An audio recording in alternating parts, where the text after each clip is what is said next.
వరంగల్ మహానగరంలో హనుమకొండ జిల్లాలో శ్రీ భద్రకాళి అమ్మవారి దేవస్థానంలో ప్రప్రథమంగా భద్రకాళి అమ్మవారికి బంగారు బోనమును సమర్పించుటకు కొండా సురేఖ గారు దేవాదాయ శాఖ మార్చులు అమ్మవారికి ప్రేమతో బంగారు బోనాన్ని సమర్పించుటకు నిర్ణయించి మన ఎమ్మెల్యే గారు వారి సతీమణి కలిసి బోనమును సమర్పించుటకు వచ్చుచున్నారు. మరి వారు ఏర్పాటు చేసిన ఈ కార్యక్రమం 22/6/2025 12 గంటల నుంచి ఒక పెద్ద ప్రొసెషన్తో ర్యాలీగా తయారవుతుంది.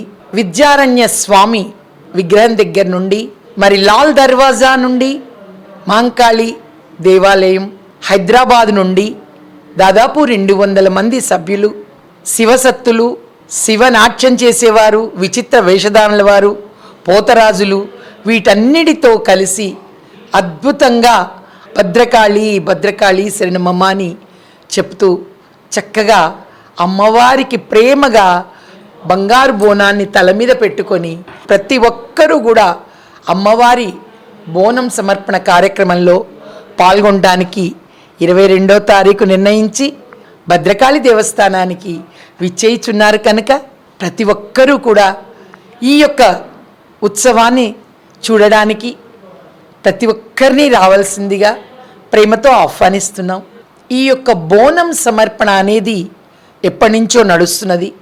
మరి మన భద్రకాళి దేవాలయంలో కూడా ఈ బోనం సమర్పణ అంటే పరమాన్నమును తయారు చేసి అన్నము, బెల్లము, నెయ్యి, జీడిపప్పు ఇవన్నీ వేసి పరమాన్నమును వండి అమ్మవారికి సమర్పిస్తారు తప్ప ఇక్కడ ఎటువంటి జంతు బలులకు అవకాశం లేదు అని మా దేవస్థాన అర్చకుల తరఫున, మా తరఫున మరియు ఎమ్మెల్యే గారి ఉవాచగా కూడా తెలియపరచడం జరుగుతోంది. ఈ ప్రాంగణం ఎక్కడా కూడా మాడవీధుల ప్రాంగణం కానీ మరి దేవాలయ ప్రాంగణం కానీ ఎక్కడా కూడా జంతు బలి అనేది లేదు. అది పూర్తిగా నిషేధించబడింది.